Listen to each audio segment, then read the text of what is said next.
إن الحمد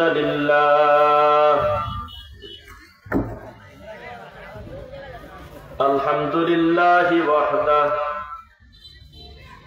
والصلاة والسلام على من لا نبي بعده أما بعد فأعوذ بالله من الشيطان الرجيم نؤمن ببعض ونكفر ببعض ويريدون أن يتخذوا بين ذلك سبيلا أولئك هم الكافرون حقا وقال تعالى لهم قلوب لا يفقهون بها ولهم أعين لا يبصرون بها ولهم آذان لا يسمعون بها أولئك كالأنعام بل هم أضل وقال تعالى يا أيها الذين آمنوا ادخلوا في السلم كافة قال النبي صلى الله عليه وسلم من يرد الله به خيرا يفقهه في الدين আলহামদুলিল্লাহ। পশ্চিম সরঞ্জা যুব সমাজের উদ্যোগে ইসলামী মহাসম্মেলনের একটি বিশেষ মুহূর্তে আল্লাহ আমাদেরকে রেখেছেন, যেটার সভাপতিত্ব করেছেন আলহাজ মোহাম্মদ কলিমুদ্দিন হাফিজাহুল্লাহ এবং আমার পরে আরেকজন সম্মানিত আলোচক রয়েছেন। সব মিলিয়ে আমরা প্রথমে আমার রবের শুকরিয়া আগে আদায় করে শেষ করি আলহামদুলিল্লাহ। শুকরিয়া আদায় করা কি শেষ হবে?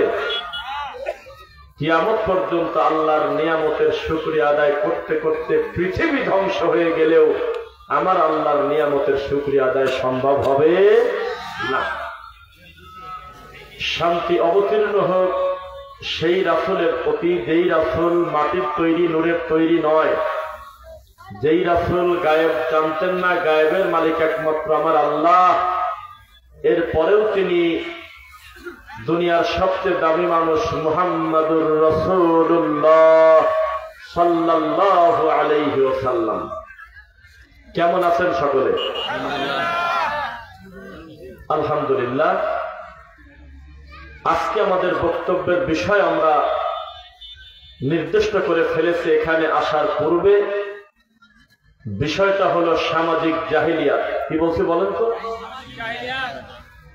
ইসলামিক ধর্মীয় মুসলিম নাম নেওয়ার পরেও আমাদের সমাজে এখনো পর্যন্ত জাহেলিয়াতের কি কি কর্ম আমরা বিদ্যমান রানিং রাখছি, কোন কোন কর্মের কারণে কিয়ামত আমাদের উপরে আসবে, এই সমস্ত বিষয়ে আমরা ধারাবাহিক একটা ছোটখাটো বিবরণ দেওয়ার চেষ্টা করব ইনশাআল্লাহ।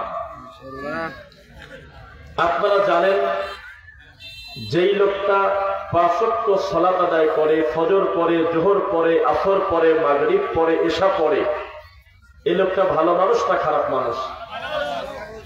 সেই লোকটা চায় যে এই সমাজটা কোরআন হাদিস দিয়ে পরিচালনা হোক, গোটা পৃথিবীতে আল্লাহর বিধান প্রতিষ্ঠিত হোক। এটা একটা নামাজি লোক চায় কিনা? প্রতি সপ্তাহে যেই লোকটা জুমার নামাজ শুধু পড়ে, বাকি ওক্ত পড়ে না, সেও কি চায় কিনা যে এই জীবনটা, এই দেশটা ইসলামিক হোক? চায় কিনা? যেই লোকটা ৫ ওয়াক্ত পড়ে না, জুমাও পড়ে না, মাঝে মধ্যে ঈদের নামাজ পড়ে, তাও জামাত মিস করে, এমন লোক কি এই কথা চায় কিনা যে আমাদের এই দেশটা ইসলাম দিয়ে চলুক? চায় কিনা? চায়। তো এই চাওয়াটা অন্তর থেকে চাচ্ছে কিনা, এই চাওয়ার বাস্তবতা কতটুকু সেটা কি সে বোঝে? যদি বুঝতো তাহলে বলতো দেশে কি হবে, কবে কে এমপি হবে, কে মন্ত্রী হবে, কবে কোন ফয়সালা হবে তা আমি জানি না, তবে আমার আল্লাহর পক্ষ থেকে আমার সবচেয়ে দামি একটা হুকুম ছিল ফজরের নামাজে আল্লাহকে সিজদা দেওয়া। এত বড় হুকুম যখন আমি লঙ্ঘন করতে পারছি, তখন আল্লাহর দৃষ্টিতে আমি একটা বড় পাপী।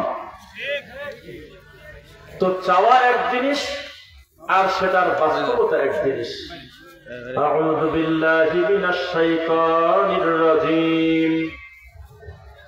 যাহারাল ফাসাদু ফিল বাররি ওয়াল বাহরি বিমা কাসাবাত আইদিন নাস। মাটির উপরে হোক আর পানিতে হোক, স্থলে হোক জলে হোক, যত বিপর্যয় বালা মুসিবত আসে এ সবই তোমাদের হাতের কামাই। কিসের কামাই? হাতের কামাই। আপনার কি মনে আছে যে 2019 সালের শেষের দিকে কোভিড-19 বিশেষ করে 20 সালে 21 সালে 22-এরও মোটামুটি একটা অংশে একটা ভয়াবহ রূপ ধারণ করেছিল। মানুষগুলো মাস্ক ব্যবহার করত, কারণে অকারণে একটু পর পর সাবান দিয়ে হাত ধুইত, মানুষ ঠান্ডা লাগাতো না, মানুষগুলো খুব সেফে থাকতো। বিদেশ থেকে আসার পরে হোম কোয়ারেন্টাইনে থাকতো। চট করে লোকটা নিজের বাড়িতে নিজে ঢুকতে পারতেছে না। আগে তার 14 থেকে 15 দিন আলাদা একটা জায়গায় ডাক বাংলো অথবা কোনো জায়গায় থেকে তাকে প্রমাণ করতে হবে যে তিনি সুস্থ মানুষ, এরপরে তার বাড়িতে আসবে। মনে আছে কিনা? নিজের বড় ভাইয়ের ঠান্ডা লেগেছে, কাশি হচ্ছে একটু, এই খবর প্রতিবেশী পাওয়ার পরে তার সাথে কেউ দেখা করতে আসে না। না মনে জানি করোনা হয়েছে মনে হয়। একটা নামাজি লোক খালি কয়েকবার কাশি দিয়েছে, তার কাতারের আশপাশে কেউ দাঁড়াতে চায় নাই, এ মনে হয় করোনার রোগী। একটা লোকের ঠান্ডায় গলা বসে গেছে, এই আতঙ্কে তার আত্মীয় স্বজনরা তার সঙ্গে দেখা করতেছে না, বলতেছে মনে হয় করোনাই হতে পারে। একটা লোকের 5 দিন ঠান্ডা লেগে কাশি বন্ধ হচ্ছে না, বিভিন্ন সিরাপ খাচ্ছে, রাতারাতি সুস্থ হয় না। এর থেকে বড় বিপদ লোকটা 2 বছর আগেও গেছে, কিন্তু এই করোনার নাম শোনার পর থেকে পরিস্থিতি এত কঠিন, তার সঙ্গে কেউ মুসাফা করতে চায় না। এমন কঠিন পরিস্থিতি গিয়েছে আমরা দেখেছি, তখনও পর্যন্ত আল্লাহর ঘরে ফজরের নামাজে এক কাতারও মুসল্লি ভরে নেই। এই জাতি কত বড় নিমক হারাম, এই জাতি কত বড় অকৃতজ্ঞ। ইন্নাল ইনসানা লিরাব্বিহি লাকানুদ। আল্লাহ বলতেছে আমি আমার দাসের কথা বলি, আমি আল্লাহই বলতেছি আমার এই বান্দা হলো অকৃতজ্ঞ, নিমক হারাম। এরা আমি আল্লাহকে মেনে নেয় না। সারাটা জীবন তারা মুনাফিকি করেছে, আমি আল্লাহর কথা অবাধ্যতা করেছে। আমি যত বেশি নিয়ামত বাড়িয়ে দেই তত আমাকে ভুলে যায়, আমি যত শাস্তি দেই তারা ওই শাস্তির ভয়তে বরং আমাকে ভুলে যায়। বিষয়টা ঠিক কিনা বলেন? আপনার মনে আছে কিনা? একদম আমরা তখন ছোট, সালটা আমাদের ভালো করে মনে নাই, কে জানি একটা গুজব ছড়িয়ে দিল আগামী শুক্রবারে কিয়ামত হবে। মনে আছে মুরব্বীরা? কথা বলেন, মনে আছে? লিল্লাহি তাকবীর। শুক্রবারে ঘোষণা হয়ে গেল, আজকে হলো মঙ্গলবার, হাতে রয়েছে আর মাত্র 3 দিন। বুধ, বৃহস্পতি, শুক্র নাম্বার। জুমার নামাজের আগেও কিয়ামত হতে পারে, পরেও কিয়ামত হতে পারে। হাজার হাজার মানুষ আল্লাহর ঘরে ঢুকে গেল, হাজার হাজার মানুষ টেলিভিশনের দিকে ঢুকে গেল যে খবরটা কি কম বেশ হয় কিনা। যেই শুক্রবার পার হয়ে গেল খিলখিল করে হাসে, আরে কেড়ে বলছে কিয়ামত হবে, আসলে তো কিছুই না, আবার আগেও এখনো তাই। এই জাতি বড় নিমক হারাম, অকৃতজ্ঞ, কোনদিন তার রবকে পূর্ণভাবে মেনে নেয় নাই। আমরা মাঝে মধ্যে স্লোগান দেই, তাওহীদি জনতা জেগে ওঠো, দেই কিনা বলেন? অথচ এই কথা মিথ্যা। এ জাতি তাওহীদি জনতা না, এ জাতি হলো শিরকি জনতা, এ জাতি হলো বিদআতি জনতা। এ জাতি আল্লাহর তাওহীদ ঠিক রাখে নাই, কিছু মানুষ বাদে। বোঝা কি যাচ্ছে? এই জাতি তার রবকে চেনে না, তার আল্লাহর সাথে শিরিক করে তাবিজ তোমারের মাধ্যমে, বালার মাধ্যমে, অষ্টাধাতু আংটির মাধ্যমে, গাছ লাগানোর মাধ্যমে, লাল সুতা কালা সুতার মাধ্যমে, মাজারে যাওয়ার মাধ্যমে, মাজারের পরা পানি খাওয়ার মাধ্যমে, মরা পীরের কাছে খানকাতে কবরে সেজদা দেওয়ার মাধ্যমে, মুরগি গরু কবরে দান করার মাধ্যমে, মরা মানুষের কবরকে 2-3 তলা পরিমাণ গম্বুজের মতো উঁচু করে তারপরে কত ধরনের শিরিক মানুষ করে। এই জাতির নাম যদি তাওহীদি জনতা হয় তাহলে বিড়াল দেখে ভয় পায়, এই ছেলের নামটা মুজাহিদ রাখলে যেমন হবে তেমন। এটা মস্কারা শয়তানি আল্লাহর তাওহীদের সঙ্গে। যেই জাতি এখনো পর্যন্ত গলার সাথে তাবিজ নেয়, এখনো পর্যন্ত বালা ব্যবহার করে তার বাদ ভালো করার জন্য, এখনো পর্যন্ত আপনার সিম গাছে, লাউ গাছে, বড় সুন্দর পটল গাছে জুতা দিয়ে ঝুলে রাখে। তারপরে দিনাজপুরে যান, দেখবেন যে ঢাকাগামী বড় বড় ট্রাক মাল সামান নিয়ে রওনা দিয়েছে, এই ট্রাকের নিচে জুতা ঝুলতেছে, ঝাড়ু ঝুলতেছে। এ জাতি শিরিক কাকে বলে জানে না, বিদআত কাকে বলে জানে না। এই জাতির নাম তাওহীদি জনতা হওয়া ঠিক না, হবে হলো খয়রাতি জাতি। সারাটা জীবন আল্লাহর তাওহীদ মানে নাই, শিরিক করেছে, বিদআত করেছে, কুফরির মতো পাপ করেছে, তবুও কেউ বুঝতে পারে নাই। আপনাদেরকে মনে আছে জাহেলিয়াত কত কঠিন? বক্তা বক্তব্য দিচ্ছে, বক্তার নাম হলো পীর, তার একটা মুড়ির কুই মেরে লাভ দিয়ে তার গলার কাছে সে বলতেছে আল্লাহ উপরে থাকবে কেন, আপনি তো আল্লাহ। একটা লোক জুতা ফেলে পিটালো না সেদিন, কেউ তার বিরোধিতা করে নাই, পীরও তার বিরোধিতা করে নাই, বুকে টেনে নিয়েছিল। এমন একটা অসভ্য মানুষ পীর, এমন একটা নোংরা ল্যাংটাও হলো মুরিদ। এই হলো আমাদের বাংলাদেশের ইসলাম। আমাদের ইসলাম হলো বাপদাদা থেকে পেয়েছি। এই ইসলামের সঙ্গে কোরআন হাদিসের কোনো সম্পর্ক নাই। আমাদের টুপির কালার আলাদা, অন্য টুপি দেখলে আমরা মনে করি এটা আমার ইসলামের টুপি না, এটা হলো তার দলের টুপি। এই 2024 সালে এমনও মাদ্রাসা আছে যেই মাদ্রাসায় 5 কলি টুপি বাধ্যতামূলক, অন্য টুপি পরলে আপনাকে মাদ্রাসায় রাখবে না। সেদিন আমরা গিয়েছিলাম পিরোজপুরে, নাম শুনছেন নাকি? পিরোজপুরে নাম শুনছেন? মাওলানা দিলওয়ার হোসেন সাইদি রহিমাহুল্লাহ, বলেন না রহিমাহুল্লাহ। এই মানুষটার গ্রামের বাড়ির পাশে গিয়েছিলাম, নাম হলো পিরোজপুর নেসারাবাদ মাহফিলে। সেখানে গিয়ে দেখি বিশাল একটা পীরের দরগা, পীরের খানকা, মানে এই মাথা দেখা যায় তো ওই মাথা দেখা যায় না।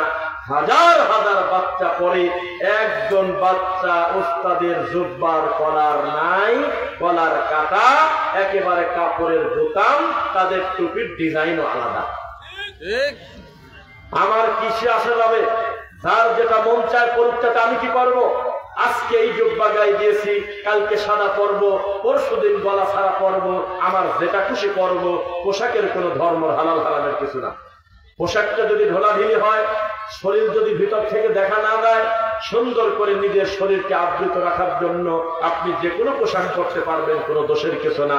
কিন্তু ওরা কি বলে দেখেন, বলতেছে আমরা এই জুব্বা গায়ে দিই এই কারণে, কারণ আমাদের পীর সাহেব আল্লাহর নবীকে স্বপ্নে দেখছে, তার গায়ে নাকি এই জুব্বা। এখানেই আমাদের আপত্তি। 5 কলি টুপি মাথায় দেন, আপনি কলি আরো 5টা বাড়িয়ে দেন, তাতে আমার কি? এটার সঙ্গে শরীয়তের হালাল হারামের কিছু না। জীবনে মিথ্যা অপবাদ আপনাদের দেব না, যে কোনো টুপি মাথায় দেন। কিন্তু কেউ যদি মনে করে 5 কলি টুপি মাথায় দিছি পাক পাঞ্জাতনের কারণে, আমরা বলবো সে হলো গণ্ড মূর্খ। এমনি ভালো দেখা যায় পড়ছে, কথা বললে ছেড়ে দেব। হ্যাঁ বাবাজি, হাতে আংটি কেন? তো বলতেছে যে এমনি সৌন্দর্যের জন্য পড়ছি, আমার আর কোনো কথা নাই। যদি স্বর্ণ না হয় আমি বলবো পড়ছেন পড়ছেন। কিন্তু যদি বলে এটা হলো অষ্টাধাতু আংটি, এই আংটি ব্যবহার করার কারণে আমার বাতের ব্যথা সেরে যাচ্ছে দিন দিন, আমরা মনে করবো চাচা গণ্ড মূর্খ। এটা হলো সেই কোন বস্তুর উপরে কল্যাণ আশা করাকে। আপনার যে পোশাক খুশি পরেন, যেই খাবার খুশি খান, যদি হালাল হয় আমার কিচ্ছু আসে যায় না। কিন্তু আপনি একটা প্রতীক চিহ্ন বানিয়ে আমার নবীর প্রতি অপবাদ দিলেন কেন? জবাব দেন। ইসলাম কারো বাপদাদার সম্পত্তি না, ওয়াকুলিল হাক্কু মির রাব্বিকুম, হক আসে আল্লাহর পক্ষ থেকে, যার মুখ দিয়ে সত্য বের হোক না কেন হক একমাত্র আল্লাহর পক্ষ থেকে আছে। কোথা থেকে আছে? তার পক্ষ থেকে, আল্লাহর পক্ষ থেকে হক আসে। ফামান শাআ ফালিউমিন ওয়া মান শাআ ফালিয়াকফুর, মনে চাইলে কেউ হকটা মেনে নিক, না চাইলে না মানুক, আল্লাহর কিছুই আসে যায় না, তার নিজের ক্ষতি সে নিজে করবে। বোঝা যাচ্ছে আমার কথা? এবার আপনাদের বলি, কোরআন মাজিদে একটা আয়াত আছে, যেই আয়াতের রোগী আমরা অধিকাংশ হুজুররা, এটাকে বলবো নাকি? আশপাশ থেকে একটা একটু শব্দ করবেন না কেউ, একদম নীরব থাকবেন। পাখি যদি ঢুকে পড়ে মনে করবে আপনি পাথর আপনার মাথার উপর বসে টয়লেট করে দেবে। বোঝা যাচ্ছে আমার কথা?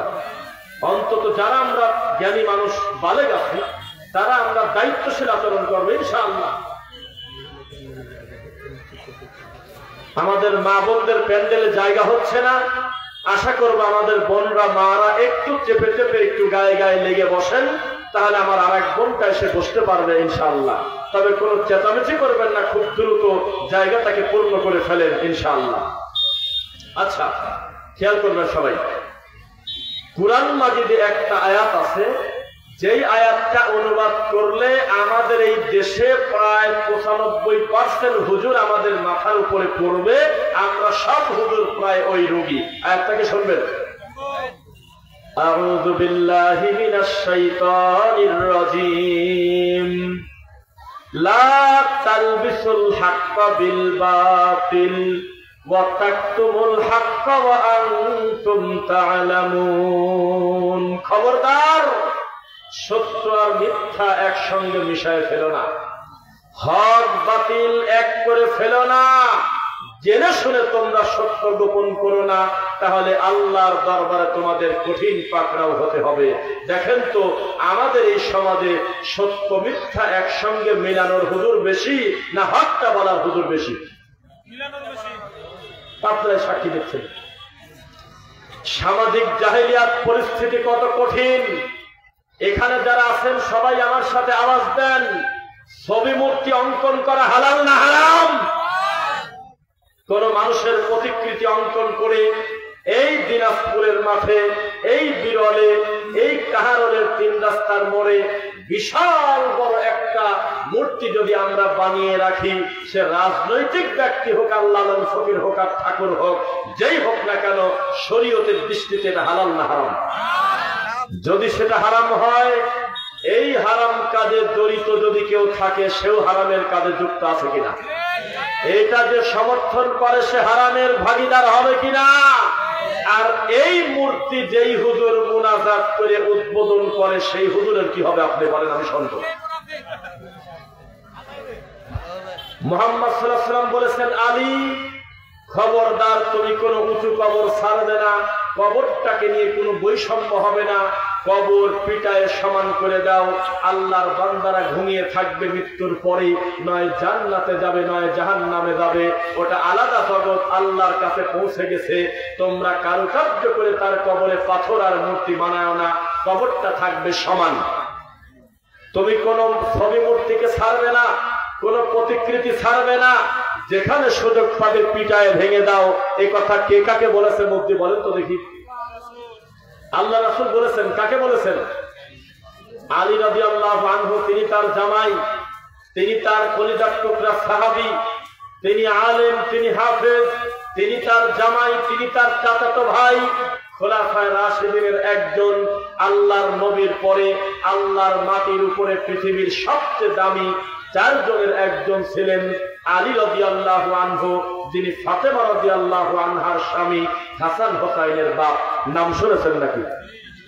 এত বড় মানুষকে অর্ডার দিল, তুমি কোন ছবি মূর্তি ছাড়বে না, কবর উঁচু করা ছাড়বে না, এটা কিয়ামতের আলামত।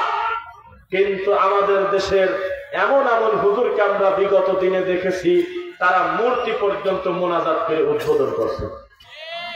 এই তো তুমি হুজুর, কিয়ামত যদি হয় তো তোমার মাথার উপরে এই ঠাডা আগে পড়ার কথা, কারণ তোমার মাধ্যমে মানুষ হক চিনবে, তুমি নিজেই বাতিল, তুমি নিজেই সত্য গোপনকারী। আবু দাউদের হাদিস পড়লে বোঝা যায় তুমি কানা দাজ্জালের চাইতে বেশি খারাপ। তুমি কিভাবে আল্লাহর দ্বীনকে বিকৃত করো, কিভাবে তুমি হারামকে হালাল বানিয়ে ফেলো, হালালকে হারাম বানিয়ে ফেলো। আপনাদের কি মনে আছে কিনা সামাজিক জাহেলিয়াত, যেহেতু আমার বক্তব্য, আমি সিরিয়ালের যত সময় সুযোগ পাই আমি শুধু সামাজিক জাহেলিয়াতের কথা বলবো, ইনশাআল্লাহ। করেন লিল্লাহি তাকবীর, আলহামদুলিল্লাহ। এরপরে আমরা আমাদের দুই চোখ দিয়ে দেখেছি আগামী শুক্রবারে একটা নতুন সিনেমা উদ্বোধন পাবে। সেই জন্য ওই ছবির নায়ক নায়িকার পরিচালক হুজুরের আশপাশে বসে আছে, মাঝখানে হুজুর মোনাজাতে কান্নাকাটি করতেছে যাতে আগামী শুক্রবারে যে ল্যাংটা ছবিটা মুক্তি পাবে, ছবিটা যাতে ভালো কামাই করতে পারে। কেউ একটু সাক্ষী দেন, এরকম দৃশ্য কি দেখছেন? হুজুররা করছে মোনাজাত, দেখছেন? এই যে আমার ভাই পিছনে আছে, যদি আলেম মানুষের উচিত ছিল একটা চেয়ার দেওয়া, ওখানে ফাঁকা আছে, একটা চেয়ার দেন। না না, সম্মান আল্লাহ তাকে দিয়েছে। আচ্ছা আচ্ছা, ঠিক আছে, ঠিক আছে। মাইক মাইক খুব সুন্দর ডাকতেছেন।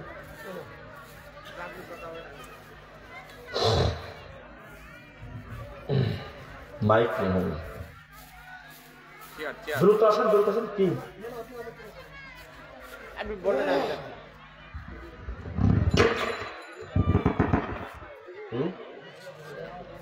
নড়াচড়া করতেছে।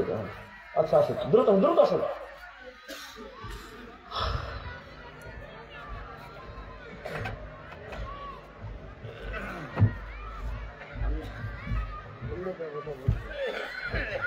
আমি দোকান খুঁটি খুঁজি মাহফিল না, আপনি খুব সুন্দর কথাগুলো আমাকে বলছেন। আপনি চা খাওয়ার জন্য 100 টাকা নেবেন, খুব ভালো লাগছে আপনার কথা। আমি দোকান থেকে বসে বসে শুনছি, দোকানদারি রাখতে। আপনি এখানে শোনেন, কথা শোনেন। এখানে তো আসলে সেগুলি আবেগ তো দরকার ছিল ভাই। এমনি আমি দোয়া করি আপনার জন্য, না আল্লাহ আপনাকে দিনের জন্য কবুল করুন। হ্যাঁ, আল্লাহ আমার ভাইকে তুমি সম্মানিত করো। বিরোধিতাই করে, এর বিরোধিতা, আপনি যুক্তিসঙ্গত কথা বলছেন। আলহামদুলিল্লাহ। এগুলি আচ্ছা, আমি এটাকে কোটি টাকা মনে করে আমি ভাইয়ের সম্মানটা রাখলাম। তাই তো আমি চা খাবো না, আমি চা খুব কম খাই, হালাল খাদ্য কিনে খাবো ইনশাআল্লাহ। আল্লাহ ভাইকে ধরা করুন, আল্লাহ আমিন। আচ্ছা, সবাইকে খেয়াল করবেন। যে কথা বলতেছিলাম, আমরা দুই ভাই, আমি আর আমার ভাই আলেম, দুইজন সাক্ষী দিলাম এবং আপনারা অনেকেই জানেন নতুন ছবি মুক্তি পাচ্ছে। এটা পর্যন্ত হুজুর মানুষ মোনাজাত করেছে।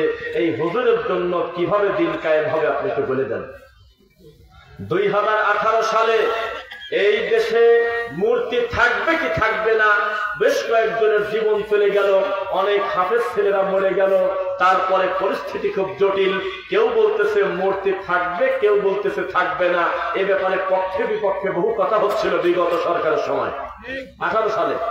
তখন আমরা হুজুররা তাকিয়েছিলাম, মুসলিম ভাইরা তাকিয়েছিল যে মিডিয়াতে কি খবর আসে। একটা হুজুরকে নিয়ে গেছে, কোন চ্যানেলের তার নাম নাই, তবে ঘটনা বলার পরে আপনারা বলবেন কথা ঠিক।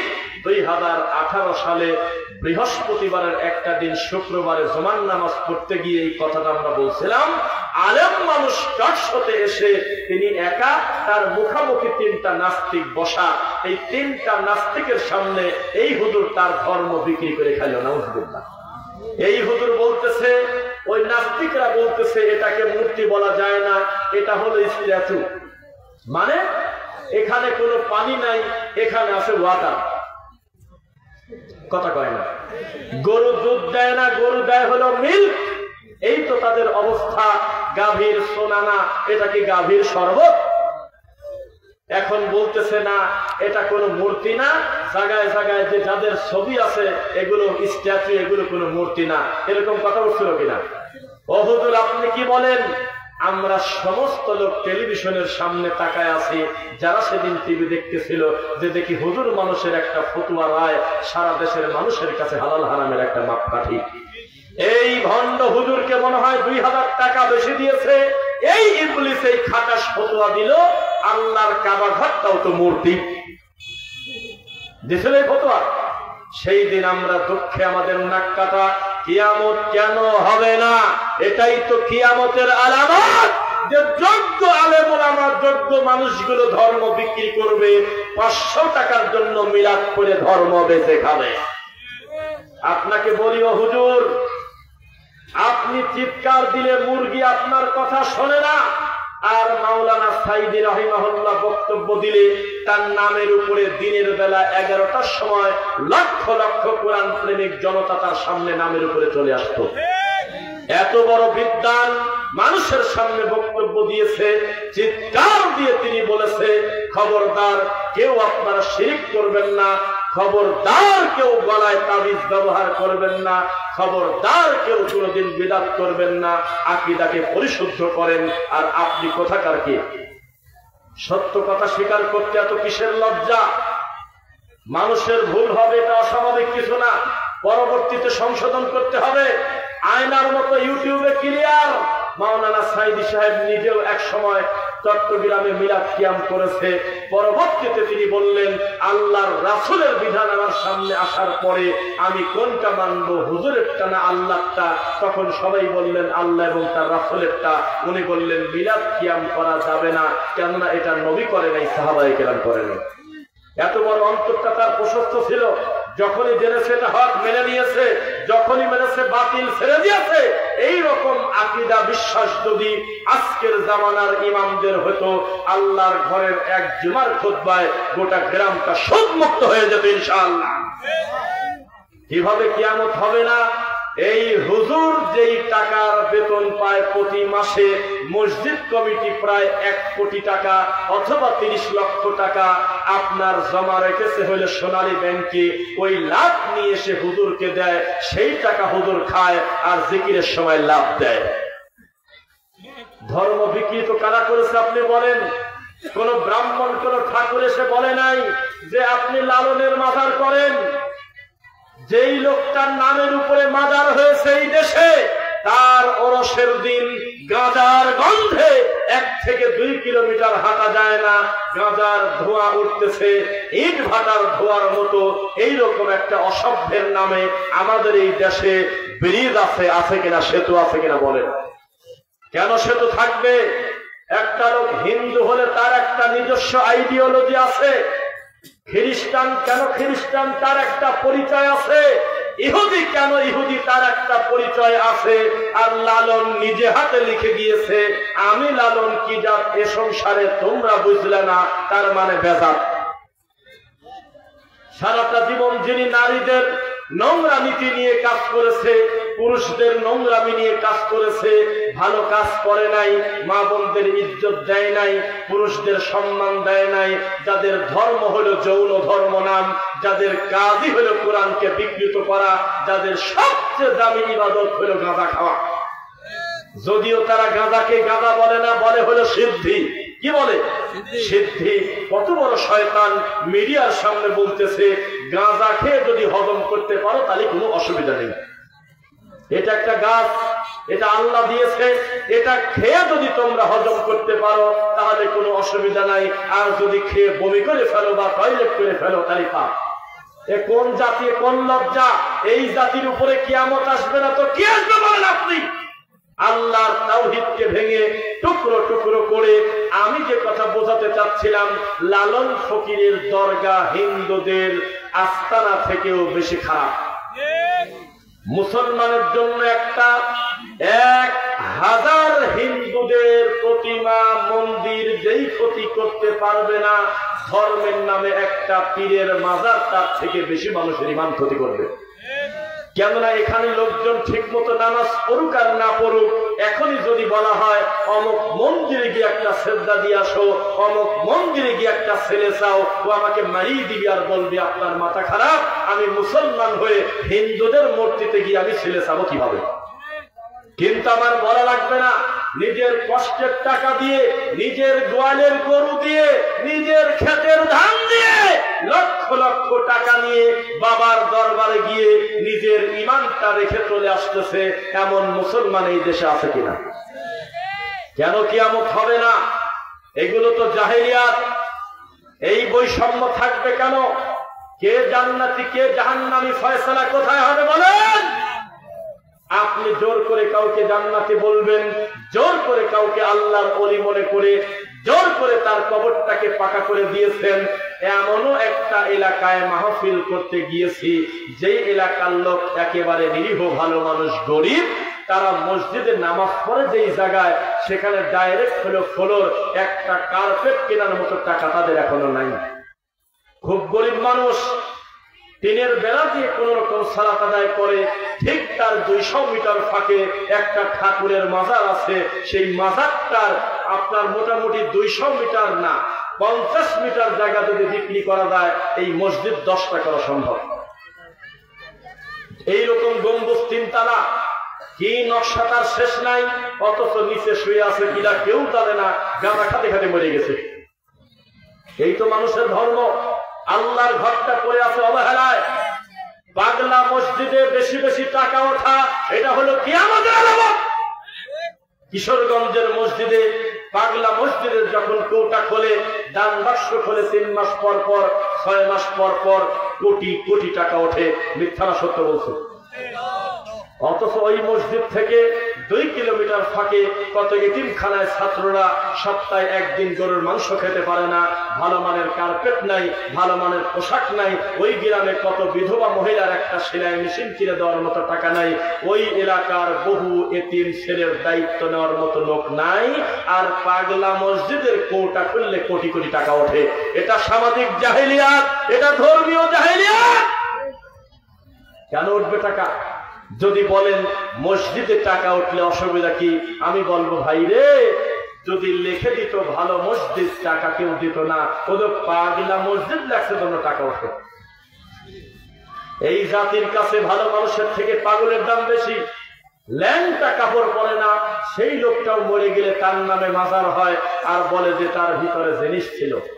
এটা হলো আমাদের আবেগ। আমি বলেছিলাম, একজন আমার বক্তব্য শুনে বলতেছে যে তাহলে কল্যাণের আশায়, অধিক বরকতের আশায় কোন একটা মসজিদে এভাবে হুমড়ি খেয়ে পড়ে কেউ যদি ছেলে হবে মনে করে দান করে আল্লাহ ব্যতীত, তাহলে সে যে শিরক করলো তা জানতাম না, তাহলে এটা বন্ধ করার উপায় কি? তখন বললাম, শোনেন, মসজিদের নাম হলো পাগলা মসজিদ। মসজিদ কথাটা ঠিকঠাক, পাগলা কথাটা কাটিয়ে দিয়ে সাদা একটা পোস্টার দিয়ে অথবা খোদাই করে রঙিন করে বড় করে লিখবেন ভালো মসজিদ। দেখবেন 6 মাস পরে 1 কোটি তো দূরের কথা, 1 লাখ টাকাও কেউ দেয়নি। ওই যে ভালো মসজিদ লেখার কারণে টাকা দেয় না, কিন্তু পাগল লেখার কারণে মহিলারা 10 কিলোমিটার 20 কিলোমিটার ফাঁকে থেকে নিয়োগ করে বসে আছে। পেটের ব্যথার জন্য কত চিকিৎসা করলে ভালো হলো না, পাগলা মসজিদে গিয়ে 2000 টাকা দিয়ে আসে। 10 বছর তো কত ডাক্তার দেখলে কাজ হলো না, তাড়াতাড়ি পাগলা মসজিদের কৌটাতে গিয়ে 10,000 টাকা দান করে কান্নাকাটি করে আসো, ছেলে একটা পেটেও পারো। এই তো অবস্থা তাদের। মানুষ কিভাবে শিরক করে? ধর্মীয় জাহেলিয়াত, সামাজিক জাহেলিয়াত। পরিস্থিতি এমন কঠিন পর্যায়ে গিয়েছে, সকালবেলার মুসলমান মাগরিবের পরে হচ্ছে মুশরিক। আপনি বলতেছেন যে আপনি মুসলিম, অথচ আপনার নিজের বড় ছেলে, তার বয়স মাত্র 15 বছর, তার ডান পাশের চুল আছে লাল, বাম পাশের চুল আছে কালো। আপনি নিজেকে দাবি করতেছেন আপনি মুসলিম, আপনার বিয়েধারী 20 বছরের মেয়ে এখনো পর্যন্ত ছেলে পেলে পুরুষ মানুষের পোশাক পরে আছে, প্যান্ট শার্ট পরে থাকে। এই যে আমরা আসতে দেখলাম, আপনার মেয়ে প্রাইভেট করতে যাচ্ছে, মনে হয় সাইকেল চালায় যাচ্ছে। সাইকেল যদি প্রয়োজনে চালায় সেটা হারাম হবে, এ কথা আমি বলতেছি না। তবে আমার মনে হয় 10টা টাকা গাড়ি ভাড়া দিয়ে প্রাইভেটে যাওয়ার মতো টাকা আপনার আছে। আপনার কেমন ব্যক্তিত্ব, ওই মেয়েটা প্যান্ট শার্ট পরে সাইকেল চালিয়ে যাচ্ছে, এমন দৃশ্য আমরা আপনার এই দিনাজপুর থেকে কাহারোল আসতে প্রায় 3 থেকে 4 জায়গা দেখলাম। আপনার ব্যক্তিত্ব বলে কিছু নাই, আপনার কোন ইজ্জত নাই, আপনার কোন সম্মান নাই। আপনার যদি কেউ জিজ্ঞাসা করে আপনার স্ত্রীর নাম কি, আপনি বলবেন জীবনেও আমি বলবো না, তুমি একা একা জানলে ভিন্ন কথা, আমার স্ত্রীর নামটা পর্যন্ত তোমার কাছে বলবো না। এর নাম হলো গায়রাত, এর নাম হলো ব্যক্তিত্ব। ছোট লোকের মতো একটু পর পর নিজের বউয়ের সাথে ছবি পোস্ট দিয়ে বলে আজ আমাদের 13তম বিবাহ বার্ষিকী, তাই কি নাচবো নাকি? তোমার কততম বিবাহ বার্ষিকী, কততম তোমার মৌতিখানা, এগুলি দেখার জন্য মানুষ বসে নাই। ছোট ছোট বাচ্চার ছবি একটু পর পর পোস্ট দিয়ে বলে, আজ আমার ছেলের 13 দিন জন্ম, আজ আমার ছেলের 15 দিন হলো, আজ আমার ছেলের 20তম দিন হলো। এরকম নোংরা কাজ করে কিনা বলেন? রাসূল সাল্লাল্লাহু আলাইহি ওয়াসাল্লাম বলেছেন, আল আইনু হক, চোখ লাগা সত্য, বদনজর সত্য। এই সমাজের মানুষ প্রতিবন্ধী হবে না কেন? তারা তাদের বাচ্চাকে উলঙ্গ করে একেবারে খালি গায় সারা পৃথিবীর মানুষের সামনে, ইহুদি খ্রিস্টান দেখতেছে তার বাচ্চাকে, মুসলমান দেখে তার বাচ্চাকে, হিন্দু দেখে তার বাচ্চাকে। তার ফেসবুক ফ্রেন্ডে 5000 লোক আছে অন্তত, এই 5000 লোক দেখতেছে অমকের ছেলের চেহারা দেখতে কেমন। ব্যক্তিত্ব বলে কিছু নাই এই সমাজের মানুষের। বউয়ের সাথে টিকটক করে খায়, আছে কিনা মন শোনা? বউ দিয়ে ইনকাম করে খায়, বউকে দিয়ে ইনকাম করে খায়। বউ আর স্বামী দুইজন মিলে টিকটক করে, লজ্জায় নাক কাটা। এই জাতি কিভাবে তার রাসূলকে ভালোবাসে? এই জাতি ভালোবাসে হলে ইহুদি খ্রিস্টানকে। এই জাতি রাত দিন স্লোগান দেয়, আল্লাহ তুমি ইহুদিদের কবল থেকে আমাদের মুসলমান ফিলিস্তিনের মাজলুম ভাই বোনের রক্তকে তুমি হেফাজত করো। নির্বিচারে এই কুলাঙ্গাররা আমাদের মা বোনদেরকে মারছে কিনা বলেন? হাসপাতালে পর্যন্ত বোম মেরে দিয়েছে। নির্বিচারে ছোট্ট ছোট্ট বাচ্চাকে পর্যন্ত তারা ছাড় দেয় নাই। তারা এত বড় নিকৃষ্ট, এত বড় জালেম, এত বড় খারাপ লোক। অথচ আমাদের চুলের কাটিং হলো তাদের মতো। ছেলে মানুষের কানের তা আছে, খবর পাইছেন? ছেলেটা হলো 20 বছর বয়স, কিন্তু তার ডান কানে কানের তা। তার কি বলবেন আপনি বলেন? তার বাম হাতে আর ডান হাতে আছে মহিলাদের মতো কয়েকটা চুড়ি। এই জাতির কল্যাণ কিভাবে হবে আপনি বলেন? মান তাশাব্বাহা বিকওমিন ফাহুয়া মিনহুম। কেউ যদি কোন সম্প্রদায়ের সঙ্গে উঠা বসা করে তাহলে তার সাথেই তার হাসর হবে। এখন অবস্থা আপনি বিচার করে দেখেন। কোন বাড়িতে বিবাহের অনুষ্ঠান হলে, সুন্নাতে খাতনা হলে, হিন্দুর বাড়ি না মুসলমানের বাড়ি বোঝা যায় না। 7 দিন একটানা বক্স বাজে, সত্য নাকি? আপনি নাকি নিজেকে মুসলিম দাবি করেন, আপনি নাকি হজ করে এসেছেন। আমরা যখন আপনাকে বলি আপনার বাড়িতে এত বিকট শব্দে গান বাজে কেন, আপনি দোষ বাঁচানোর জন্য বলতেছেন ছেলে পেলে আমার কথা শোনে না। আপনার মাটির উপরে থাকার অধিকার নাই, আপনার মাটির নিচে থাকা উচিত। আপনি মানুষই না। আপনার ছেলে 7 দিন ধরে বিয়েতে বক্স বাজাচ্ছে, আর আপনি বলতেছেন আমার কথা শোনে না। আপনি বাপও না, বাপের জাতও না। আপনি বেঁচে থাকতে আপনার ছেলের বউ ল্যাংটা হয়ে, অর্ধ উলঙ্গ হয়ে, বেহায়াপনা করে বাইরে ঘুরবে, রাত 12টা পর্যন্ত ড্যান্স করবে, মদ খাবে। আপনি মানুষই না। আপনি বাপ, আপনার ছেলেরা 2টার সময় বাসায় ঢুকতেছে পিছনের দরজা দিয়ে। আপনি বাপও না, বাপের জাতও না। আপনি মা, অথচ আপনার বিবাহধারী মেয়ে বিড়ি খায়। আরে দুঃখ রে। ওই যে দাঁড়ান জায়গার নাম হলো পঞ্চগড় ঝলঝল, ভালো করে মনে নাই। তখন স্থানীয় যেই লোকটা আমাকে দাওয়াত দিয়েছে তিনি বলতেছে, হুজুর জীবনে একটা দিন এই পার্কের ভিতরে ঢুকছিলাম, যেহেতু বাদ্যযন্ত্র নাই, নীরব পরিবেশ, সকালবেলা একটু ঢুকছিলাম, যেখানে কি হয় দেখে আসলাম। বিশাল বড় পার্ক, মানুষজন সেখানে একটু নিরিবিলি ঘুরবে, সময় কাটাবে, পরিবার নিয়ে যাবে। আমি পজিটিভ মাইন্ডে আমি সকালবেলা ঢুকলাম। আরেকটি কথা, আমার এই বক্তব্য কিন্তু তিনি লাইভ দেখে, তিনি কিন্তু শুনবে। সেই লোকটা আমাকে বলতেছে আমি জীবনে একদিনই গেলাম যে আমার বাড়ি থেকে মাত্র 2 কিলো আমি যাই। আমি ভিতরে গিয়ে দেখি আল্লাহর কসম 2টা বিবাহধারী মেয়ে সিগারেট খাচ্ছে। এখন আর লন্ডন আমেরিকায় শুধু বিড়ি খায় সেটা নয়, বিশ্ববিদ্যালয়ে শুধু সিগারেট বিড়ি খায় মেয়েরা তা নয়, ঢাকা শহরে শুধু সিগারেট বিড়ি খায় তা নয়, গ্রামগঞ্জের মেয়েরাও এখন সিগারেট খাওয়া শুরু করছে। হ্যাঁ, দেখছেন নাকি? কি করে? আপনি তখন কোথায় ছিলেন? যাই হোক, তখন চিন্তা করলো, আমি বললাম যে একটা কথা বলি ভাই, শুধু কি মেয়েই ছিল? কয়েকদিন তার সাথে একটা ছেলে ছিল। আমি বললাম, জানেন এই সমাজের মানুষ ধর্মকে কত ভালোবাসে, যেই ছেলেটা কুকাম করার জন্য 2টা মেয়ে সাথে করে নিয়ে গেছে, আর 2টা মেয়ে তার মুখামুখি বিড়ি খাচ্ছে, এত মিল হওয়ার পরেও ওই ছেলেকে যদি প্রস্তাব দেওয়া যায় যে তুমি কি এই মেয়েটা বিয়ে করবে, ও নিজেই কবি আমি করবো না। অথচ গাঁজা খায় আর ওই মেয়েটা মাত্র বিড়ি খায়, এরপরেও সে বিয়ে করবে না। পাত্রী দেখার সময় ভালোটা দেখে আর সারা জীবন কুকাম করে হলো ল্যাংটা মেয়ের সাথে। আপনার শরম নাই? আপনার বিবাহধারী মেয়ে বান্ধবীর বাড়িতে রাত কাটায়, আপনি মানুষই না। কিসের জন্য বান্ধবীর বাড়িতে গেল? আপনার এতটুকু বিবেক বুদ্ধি থাকা দরকার ছিল। মাহারাম ছাড়া হজ করা যেখানে জায়েজ নাই, মাহারাম ছাড়া নির্দিষ্ট কোথাও সফর করা একটা মহিলার জন্য যেখানে উচিত না, সেই বিবাহধারী মেয়ে বান্ধবীর কাছে যাব বলে 2 রাত পর্যন্ত ওখানে শুয়ে থাকলো। আপনি কিভাবে সুধারণা করলেন এই মেয়ে বান্ধবীর সাথেই আছে না বন্ধুর সাথে আছে? আপনি কিভাবে মানুষ হন? আপনার মেয়ে রাত 4টা 3টা পর্যন্ত মোবাইলে কথা বলে, আপনার বউ সব জানে। আপনার বউ হলো শয়তানি অভিনেত্রী। আপনার বউ আপনার মেয়ের থেকে বেশি খারাপ। এক জায়গা ধরা পড়ার পরে মারধর করে আর কান্না করে আমি কিছুই জানি না, অথচ এই ধরা পড়ার প্রায় 2 বছর আগে থেকে আপনার বউ সব জানে। আপনার বউ সব জানে কার সাথে কথা বলে, প্রেম করে। আপনার বউ মাঝে মধ্যে পাহারা দিয়েছে, কিন্তু ধরা পড়ার পরে গাও বসাচ্ছে, অথচ আপনার মেয়ে থেকে আপনার বউ বেশি খারাপ। রাগ করবেন না। এই সমাজের জাহেলিয়াত কত কঠিন পর্যায়ে, মেয়ে ছেলে পেলে কিভাবে চলে। এখন আর শহর গ্রাম বোঝা যায় না, গ্রামের মেয়েরাও ছেলেদের মতো প্যান্ট শার্ট পরে থাকে। থাকে নাকি? স্কুলে গিয়ে কত রং ঢং, কত কষ্টের টাকা, রিক্সার টাকা, ভ্যান চালকের টাকা, আলু চাষ করা টাকা, ধান চাষ করা টাকা, কত রক্ত ঘাম করা টাকা, এত কষ্ট করে বাচ্চাকে পড়তে দিয়েছেন।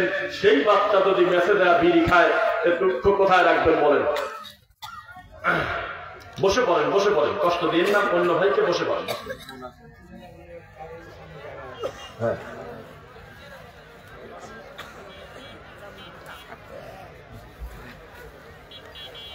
আলহামদুলিল্লাহ। আমি আমার বক্তব্যে দেখবেন আমি মিনিটে মিনিটে আমার সামনের ভাইদেরকে কষ্ট দেই না। আরো ধরে বলেন, বসে পড়েন, এরকম কিচ্ছু বলি না। সবাই যে যার গতিতে থাকুক, আমি আমার মতো বক্তব্য দিতে থাকি ইনশাআল্লাহ। লিল্লাহি তাকবীর। সামাজিক জাহেলিয়াত কোন পর্যায়ে পৌঁছে গেছে? বিশ্ববিদ্যালয়ের আপনার যারা পরিচ্ছন্ন কর্মী, যারা নোংরা পরিষ্কার করে, ড্রেন থেকে ময়লা নিয়ে ফাঁকে ফেলে, কথা বোঝা যাচ্ছে আমার? যাদের দায়িত্ব আছে এই 30টা রুম পরিষ্কার করে ঝাড়ু দিয়ে যেই ময়লা হবে সেই ময়লা নিয়ে তুমি ড্রেনে ফেলে দাও, তখন আপনি তদন্ত করে আমরা দেখলাম, ওয়াল্লাহি আল্লাহর কসম, বিশ্ববিদ্যালয় সেটা মহিলা শাখা হোক আর পুরুষ শাখা হোক, হাজার হাজার কন্ডম পাওয়া যায়, যায় কিনা? কথাগুলো উলঙ্গ সত্য বললাম, মুখ চাপা দিয়ে সত্য গোপন করা যায় না। যেই বাচ্চা মেয়ে ছেলে ওখানে পড়াশোনা করে, যেই ছেলে মেয়ে বিশ্ববিদ্যালয়ের কাছে থাকে, 5% তারা বিবাহিত না, 95%-এর উপরে তারা অবিবাহিত, ঠিক কিনা? এত কন্ডম সেখানে থাকবে কেন? এত যৌন উত্তেজক ট্যাবলেট থাকবে কেন? এত বোতল থাকবে কেন? এত মদের বোতল থাকবে কেন? মহিলা হোস্টেল থেকে সিগারেটের প্যাকেট থাকবে কেন? আপনি বুঝে নেন এই সমাজে মানুষ হয়ে গেছে কুকুরের মতো, যেখানে মন চাচ্ছে কুকাম করতেছে। আপনি কি মনে করেন কেউ জানে না? কে বলেছে? আপনার বাচ্চাকে প্রতিপালন করে যে গ্রামের ভিতরে, সেও জানে। মেসের দায়িত্বে থাকে যে, সেও জানে। জানে মানে কি? মাঝে মধ্যে সে নিজেই মদ সাপ্লাই দেয়। কিভাবে আপনি জাহেলিয়াত দেখবেন? আপনাকে 2 চোখ দিয়ে দেখাই। বিশ্ববিদ্যালয়ে ছেলে কোনটা মেয়ে কোনটা বোঝা যায় না। ছেলের ব্রেঞ্চে মেয়ে বসে আছে, মেয়ের ব্রেঞ্চে ছেলে বসে আছে, কাঁধে কাঁধে হাত দিয়ে ক্লাস চলতেছে। এর থেকে বড় জাহেলিয়াত আর কি চান? শোনেন, এতক্ষণ তো বললাম এটা হলো ল্যাংটা মানুষের পাপ। এবার বলি, হুজুর মানুষ কত বড় ব্যক্তিত্বহীন। আপনি মোবাইলে লেখেন, লিখবেন লেখে ক্ষমা চাইবেন আল্লাহর কাছে। ইউটিউবে লিখবেন আমার বক্তব্যের সত্যতা পান কিনা, এমনি একটা নাম না লিখে বলবেন হুজুর তার বউ নিয়ে একই বললেন। কথা বলছেন? হুজুর তার বউ শাশুড়ি নিয়ে একই বললেন, এই কথা বলে ইউটিউবে সার্চ দিয়ে দেখবেন আমাদের সমাজে কিছু হাত প্যান্ট করা হুজুর আছে, কারণ তাদের শ্রোতা হলো ল্যাংটা। রাত বাজে 12টা, ওই হুজুর তখন বক্তব্য দিচ্ছে তার বউর গল্প, তার শাশুড়ির গল্প, তার শ্বশুরের গল্প, আর শ্রোতারা খিলখিল করে খালি হাসে। এটা হলো জুকারদের মা। আপনি লেখেই দেখেন, ভিউ হচ্ছে মেলা, লাখ লাখ মানুষ দেখতেছে ভিডিও, থাম্বনেলটা দেওয়া আছে হুজুর তার বউকে কি বললেন। একটা ভণ্ড হুজুরের পাশেই বাসা, সেই লোকটা বলতেছে আমি আমার বউকে বললাম এই যে 500 টাকা নাও আর আমি 5 মিনিট ওয়াজ করবো, তুমি শুনবে। যে টাকা দরকার নাই, তুমি টুপি খোলো। কিলকিল করে হাসে, শ্বশুরের নাম নেয়, শাশুড়ির গল্প বলে, বোর গল্প বলে, মেয়ের গল্প বলে, নোংরা অপবাদ দিয়ে, উল্টা পাল্টা ফাহেসা কথা দিয়ে, ব্যক্তিত্ব বলতে কিছু নাই, বউ ছেলে ফেলে দিয়ে ওয়াজ করে খায়। এ তো টিকটক আর হুজুরদের মতো টিকটক যারা করে, এ তো তাদের মতো যারা বউ দিয়ে ইনকাম করে খায়। তুমিও জালসার মঞ্চে এসে তোমার বউ তোমার শাশুড়কে বড় বড় মুরগি খাওয়ায়, আর তোমার বাপ গেলে বিস্কুট খাওয়ায়। এত বড় নোংরা কথা তুমি জালসার মঞ্চে বলো কিভাবে? আমাদের তো বোন নাম কি কথাও যদি কেউ বলে তার খবর করে ছেড়ে দেবে। আমার বোন নাম শুনে তুই কি করবি বেটা? বউ হলে আমার পার্সোনাল জিনিস, আর মানুষের সামনে এসে বউ দিয়ে বিজনেস করে খায়, এমন হুজুর আছে কিনা বলেন? জাহেলিয়াত কোন পর্যায়ে পৌঁছে গেছে? মহিলারা পড়তেছে ছেলেদের পোশাক, ছেলেরা পড়তেছে মেয়েদের পোশাক। পড়তেছে নাকি? ছোট একটা বাচ্চা, হাইরে কপাল, বয়স হলো মাত্র 5 বছর।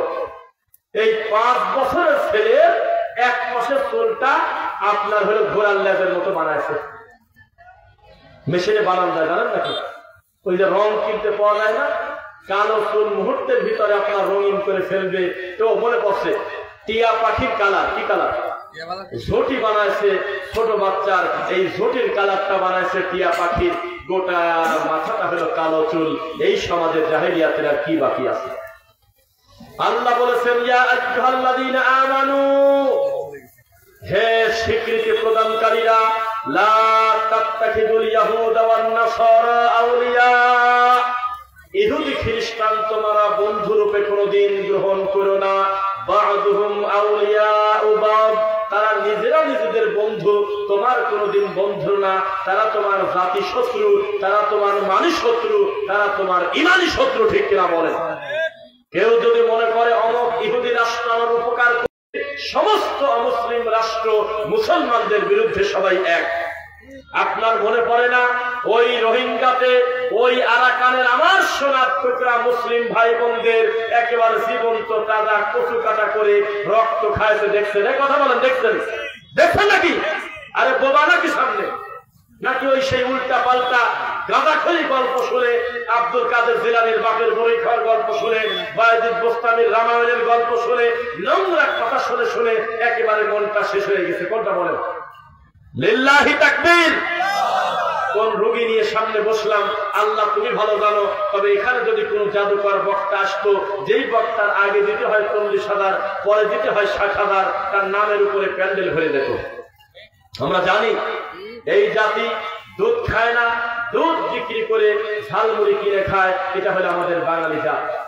মনে রাখবেন, আপনাকে আমি বলি, আল্লাহর রাসূল সাল্লাল্লাহু আলাইহি ওয়াসাল্লামের উপরে মিথ্যা অপবাদ দেওয়ার চাইতে আর বড় পাপ হতে পারে না শিরকের পরে। কেননা নবী বলেছেন, আমার প্রতি যে মিথ্যারোপ করে তার থাকার জায়গা কোথায়? জাহান্নাম। আপনাকে মনে করায় দেই, রোহিঙ্গা মুসলিমদেরকে কচু কাটা করা হয়েছিল। একটা লোক হেঁটে যাচ্ছে, চরন্ত একটা লোককে কুপায়ে পা মাথা মুখ কেটে দিয়েছিল। এই দৃশ্য ফেসবুকে দেখেছিলাম। দেখছিলেন কিনা বলেন? জীবন্ত একটা ছোট বাচ্চাকে পেটের উপরে পাড়া দিয়ে নারী ভুড়ি বের করে টান দিয়ে ছিঁড়ে তার জীবন্ত তাজা হাত পা কামড়ায় কামড়ায় খাইছে। এই নোংরা জিনিসের নাম হলো বৌদ্ধ ধর্ম। আর তাদের ধর্মে লেখা আছে, জীবে দয়া করে যেই জন সেই জনই সেবিত ঈশ্বর। মানে মানুষের কল্যাণ যে করে সে আল্লাহরই কল্যাণ করে। নাউজুবিল্লাহ। তাদের ধর্মে লেখা কি আর তারা করে কি? আপনি কাদেরকে বন্ধু ভাবতেছেন? এত বড় নোংরা পাপ করার পরেও সারা পৃথিবীর লোকজন জাতিসংঘে বসে বলল অমুসলিমরা আমরা এখনো কোনো হত্যার খবর পাইনি। তারা বলে কিছুই জানে না। আর একটা অমুসলিমদের কুত্তা মরে গেলে শত শত নিউজ হয়, ঠিক কিনা বলেন? মুসলমানদেরকে মারলে কেউ ঠিক পায় না, সবাই বলে যে আমরা 30 সদস্যের কমিটি গঠন করছি, বিষয়টা আমরা ভেবে দেখতেছি।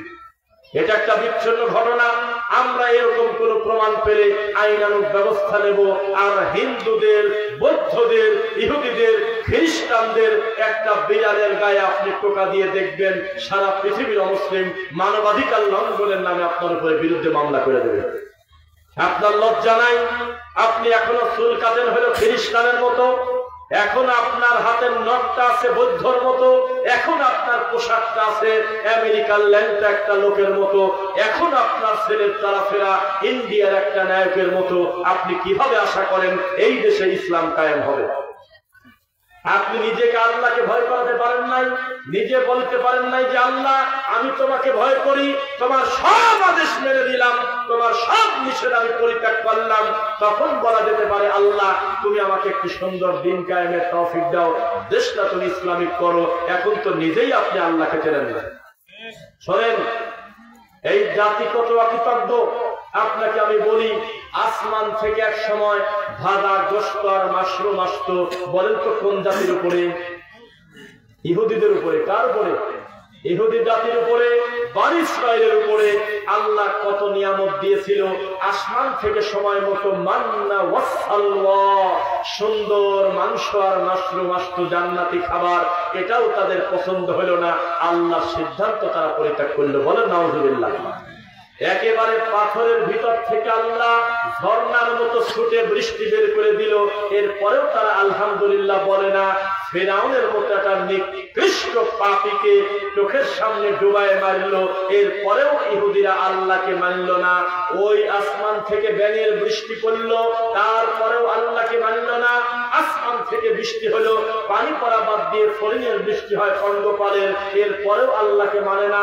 আসমান থেকে বৃষ্টি হলো, তখন পানি পড়ে না, শুধু ব্যাঙ পড়ে। এরপরে কিছুদিন পরে মাথার উপর জমিনে টপ টপ টপ টপ করে হাজার হাজার পড়ে। এরপরেও তারা তার আল্লাহকে মানে নাই। তারপরেও বলা হলো সব ক্ষমা করে দিলাম, এবার তোমরা যাও বাইতুল মুকাদ্দাস জয় করো, যুদ্ধ করো। তখন তারা প্রতিদান স্বরূপ মুসা নবীকে বলছিল ইযহাবু ইলা রাব্বিকা ফাকাতিলা ইন্না হাহুনা কাঈদুন। হে মুসা, আমাদের জন্য তোমরা অনেক করেছো, তুমি আর তোমার আল্লাহ, যুদ্ধটাও তোমরা দুইজনই করো। আমরা দূর থেকে মজা দেখবো, তোমরা যাও। এই জাতি কত বড় অকৃতজ্ঞ আপনি কিভাবে বুঝবেন? এই জাতির উপরে আল্লাহ কোনো বড় বিপর্যয় দেয় নাই। এত পাপ করার পরেও আল্লাহ আমাদের প্রতি অসন্তুষ্ট হয়ে আমাদেরকে হালাক করে দিচ্ছে না, ধ্বংস করে দিচ্ছে না। করোনা দিল, শয়তানি আরো বেড়ে গেল। করোনা দিল, শয়তানি বাড়ে নাই। কিসের পরিবর্তন আসছে? যখন রানিং করোনা চলে, শয়তান তার দিক থেকে সে সকল মসজিদে ঢোকা বাদ দিয়ে মসজিদে যাওয়ারও কমে গেছে।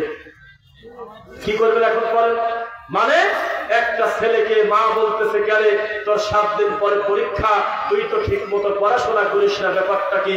কয়েক পরীক্ষার টেনশনে বই নিয়ে বসার সময় পাচ্ছে না। এটা ছাত্র জাত না। সত্যি যদি কেউ আল্লাহকে ভয় করে, তার সম্পর্ক থাকবে আল্লাহর ঘরের সাথে, আল্লাহর রাসূলের দ্বীনি ক্লাসের সাথে, মাদ্রাসার সঙ্গে, মসজিদের সঙ্গে। কে কার কথা শোনে? এই জাতির উপরে যখন বিপর্যয় আসছে, তখন তারা আল্লাহকে আরো বেশি ভুলে গিয়েছে, তখন তাদের উপরে গজব এসেছে। মনে রাখবেন, একজন ইহুদি, একজন খ্রিস্টান, সে কোনোদিন বলবে না তোমরা নামাজ পড়ো না। বলছে? হ্যাঁ বলছে নাকি? কথা বলে না। বলছে? কোন ইহুদি ঘোষণা দিয়েছে ওরে আমার মুসলমানেরা, খবরদার তোমরা বেপর্দা হইও না, পর্দা করো, এরকম কথা বলছে? অথবা বেপর্দা হও, পর্দা করো না, তা বলছে? তোমরা খবরদার যাকাত দিও না, কোন হিন্দু বলছে আপনাকে? কোরআন পড়ো না, এমন কোন কথা কোন খ্রিস্টান বলছে? বলে নাই। উনি বলতেছে আমরা তো মুসলমানদের মতো এত পাতলা না, আমরা বুঝি কোন জায়গায় হাত দিলে মুসলমানের হাঁটু ভেঙে যাবে। বলতেছে চুল কাটার স্টাইলটা মেসির মতো করে যাবে, তাই আমাদেরকে নিয়ে ব্যস্ত থাকবে সে। নামাজ পড়ার টাইম পাবে কিভাবে? শয়তানি করে তো কোন পাচ্ছে না। বলতেছে তাহলে অমুক নায়িকার মতো ভুরুটা তুলে ফেলতে দাও, তখন দেখবে অটোমেটিক আমাদের মতো হয়ে যাবে। মেয়েদের মাথায় এই চিন্তা দিয়ে দাও, প্রতি 7 দিন পর পর একদিন পার্লারে না গেলে চেহারা সুন্দর থাকবে না, এই টেনশন দিয়ে দাও। ও নামাজ পড়লেও যাও, যাকাত দিলেও যাও।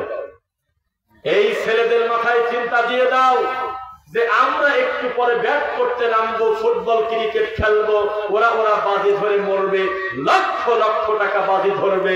একজনের বাড়ি হলো এই কাহারল, আর এক ছেলের বাড়ি নোয়াখালী।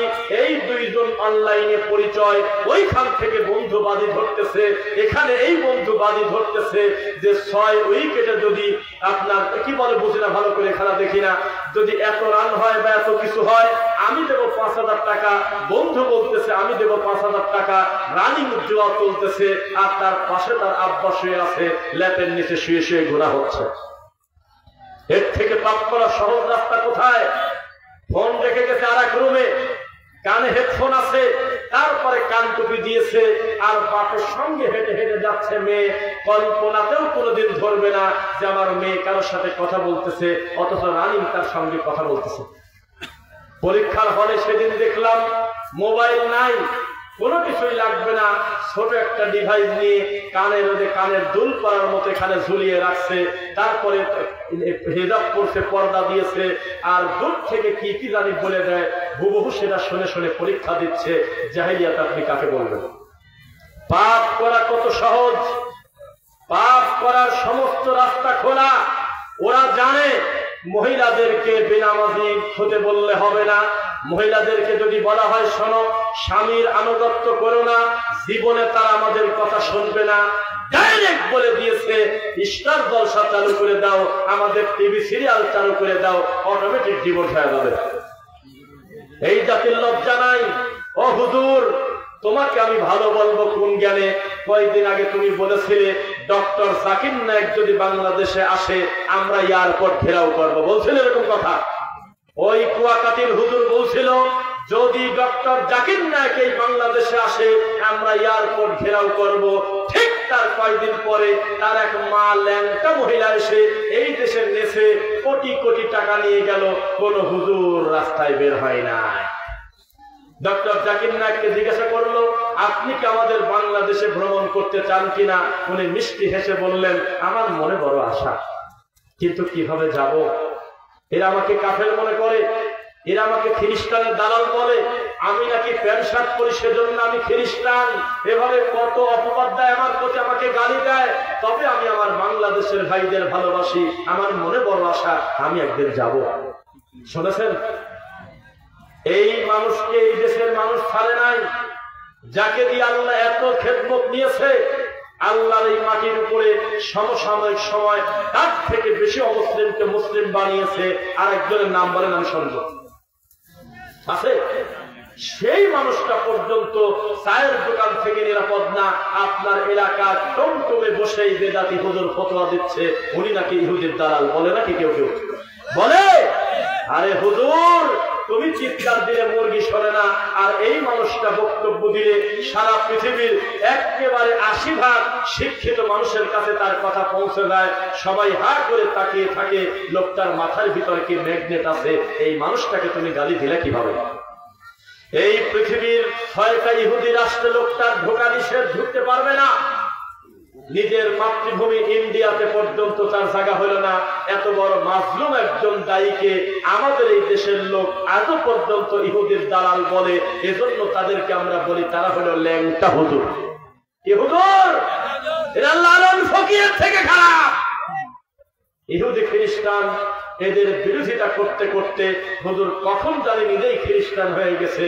হুজুর তা জানে না। 2 গ্রুপের মারামারি চলবে কেন? সাদিকিরা জুবাইরিকিরা 2 জনই আছে ইন্ডিয়াতে নিরাপদ জায়গায়, এখানে নিরীহ মুসলমান মারামারি করে মরতেছে, 4 অলরেডি পড়ে গেছে। কত কয়না চুপ থাকে? মিথ্যা সত্য বললাম। তবলিগের মারামারিতে কয়টা মরছে? কয়জন? আহত হয়েছে কত আল্লাহ সঠিক সিদ্ধান্ত জানে। তবে আমরা যেদিন ঢাকা থেকে বের হই, আজ থেকে 8 দিন আগে জালসায় রওনা দেওয়ার সময় 7 দিন আগে আমরা দেখেছি টঙ্গী বাটা গেটের পাশে প্রায় 100টা নামাজি লোক, টুপিওয়ালা লোক লাঠি হাতে করে দাঁড়িয়ে আছে। অপর পক্ষের লোক ধরতে পারলে পিঠা সামনে ফেলে দেবে। টঙ্গী আটকানো, স্টেশন রোড আটকানো, সেরাগালি আটকানো, আশুলিয়া রোড আটকানো, কামারপাড়া আটকানো, আব্দুল্লাহপুর আটকানো, উত্তরার ভিতরে ঢোকা যায় না। একেবারে চতুর্দিকে জাম লাগিয়ে নিজেরা কি যে মারামারি করলো, এটা কি লজ্জার নাকি আপনি বলেন? তাই তো আমি বলেছিলাম যে আমার একটা প্রশ্ন আছে এই জাতির কাছে, ওরা যখন মারামারি করল লাঠি দিয়ে, ওরা ঠিক পারল কিভাবে আমি যে লাঠি দিয়ে বানিয়ে দিচ্ছি নিশ্চিত এটা জুবায়ের গ্রুপের লোক। একই টুপি, দুইজনের কাঁধেই টুপলা, দুইজনই আসছে গ্রামগঞ্জ থেকে, দূর থেকে টঙ্গীতে, তাহলে মারামারি লাগলে ঠিক পায় কিভাবে ও আমার গ্রুপের লোক না দে পারে? শয়তান এটা পরিচালনা করতেছে। আল্লাহর কসম কোনদিন কল্যাণ পাবে না, পাবে না, পাবে না। আর কিছু কিছু হুজুর দেখলাম, ওদের বললাম ল্যাংটা হুজুর, এরা ফতোয়া দিচ্ছে, 4টা শাহাদত বরণ করছে। কথা কয় না তো কি করছে? শহীদের আব্বা থেকে 2 দিন পর পর মনে হয় ডেলিভারি হয়। সহিহ বুখারীর হাদিস, এখানে আলেমরা আমার মুখের দিকে তাকান। কোন মুসলিমকে যদি হত্যা করে, যেই লোকটা হত্যা করে এবং যাকে হত্যা করে উভয়ই জাহান্নামী। দেখেন কি বলে আলেম মুখের দিকে তাকান, 2 জনই জাহান্নামী। কেউ যদি কোনো মুসলিম ভাইকে হত্যা করে, একজনকে হত্যা করে নাই, কতালান নাসা জামিআ। ও মুসলমান, আমার মনে হচ্ছে কেন জানি আমাদের বক্তব্য কঠিন হলেও আপনারা মনোযোগ দিয়ে শুনতেছেন, সেজন্য প্রায় আল্লাহর মাত্রা পূর্ণ হয়ে গেছে। লিল্লাহি তাকবীর। শুনবেন নাকি?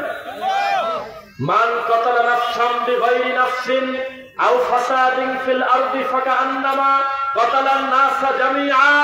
একজন মানুষকে যদি কেউ হত্যা করে, নট অনলি মুসলিম বা অলসো এভরিওয়ান, যে কেউ হতে পারে, হিন্দু হোক, ইহুদি হোক, খ্রিস্টান হোক, মানুষ হিসেবে তার বেঁচে থাকার অধিকার আছে কিনা? আছে কিনা বলেন?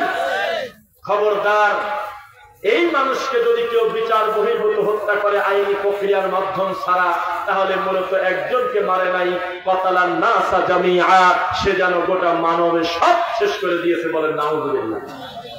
জুবায়ের গ্রুপ মারতেছে 7 গ্রুপকে, 7 গ্রুপ মারতেছে জুবায়ের গ্রুপকে।